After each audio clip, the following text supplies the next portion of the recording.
혹시 주변에 이런 사람 꼭 한 명씩 있지 않나요? 어제 누구랑 뭐 먹었어? 그 대리님 이번에 이사 갔다며? 어디로 갔대? 너 저번에 소개팅한 사람은 어떻게 됐어? 마치 인간 CCTV라도 된 것처럼 내 주변 사람들의 일거수일투족을 다 꿰고 있어야 직성이 풀리는 사람들 말입니다. 처음에는 단순히 사교성이 좋나 보다, 나한테 관심이 많나 보다 하고 넘기지만 시간이 갈수록 숨이 턱 막히는 기분이 들 때가 있습니다.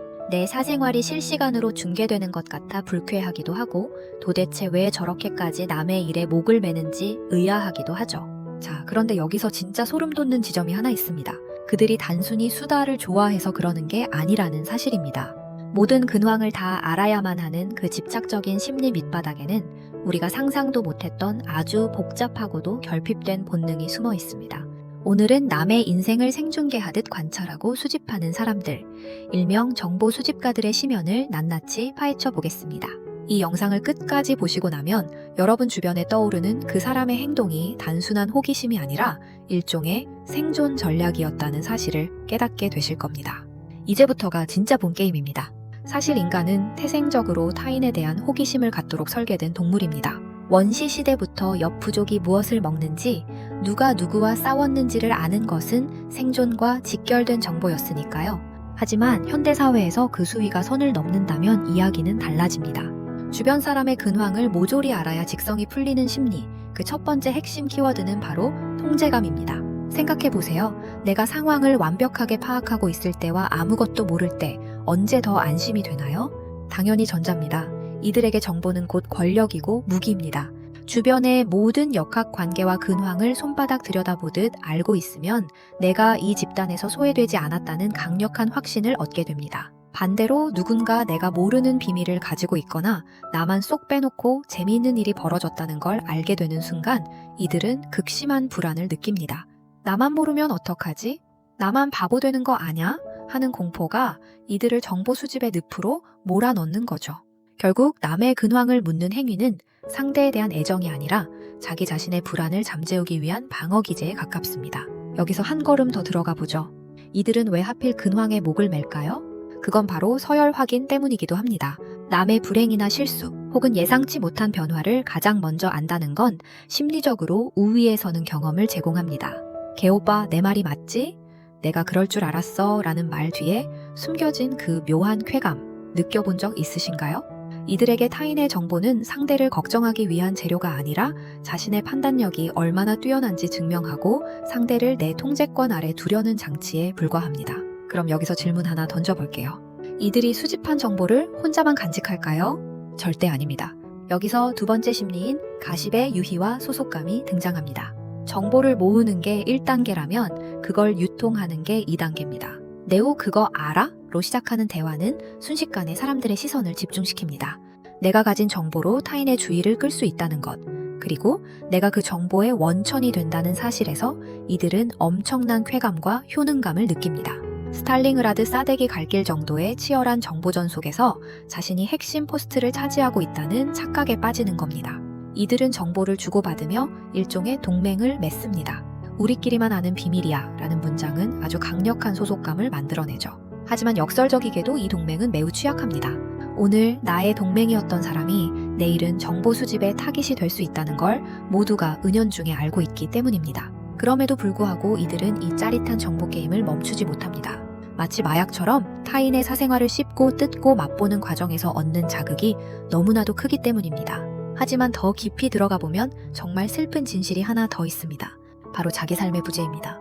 남의 근황에 집착하는 사람들의 공통점 중 하나는 정작 자기 자신의 내면은 텅 비어있는 경우가 많다는 겁니다. 자신의 삶이 충분히 즐겁고 밀도가 높다면 굳이 에너지를 낭비해가며 남의 집 숟가락 개수까지 궁금해할 여유가 없습니다. 내 삶에 내세울 게 없고 공허하다 보니 타인의 삶을 관찰하고 평가하며 그 빈자리를 채우는 거죠.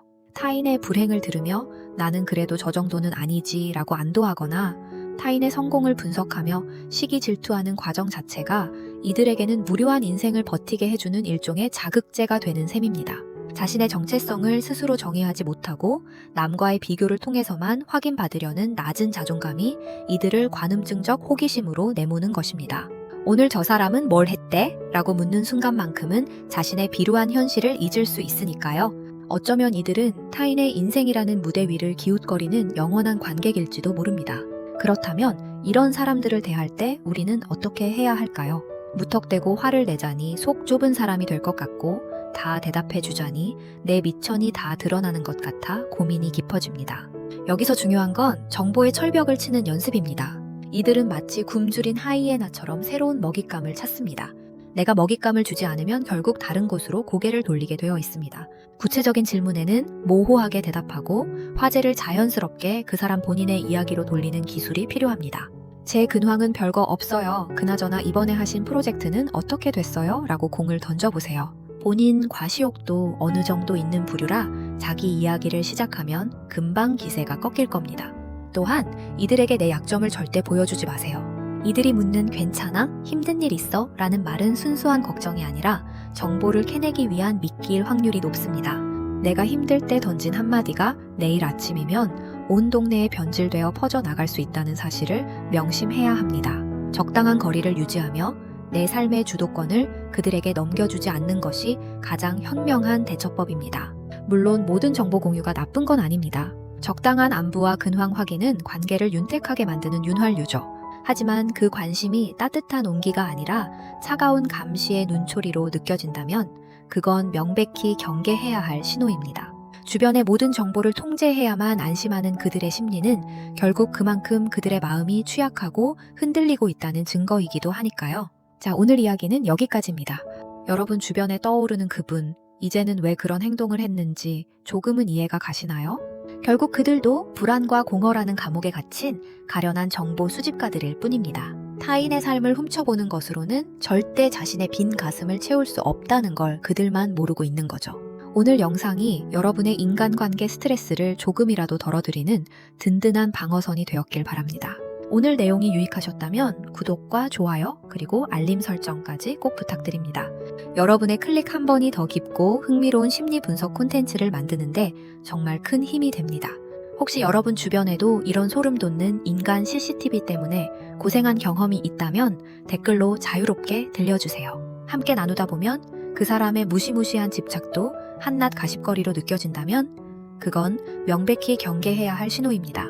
다음에는 더 흥미롭고 날카로운 인간 심리 이야기로 돌아오겠습니다. 지금까지 심리와 놀자였습니다. 감사합니다.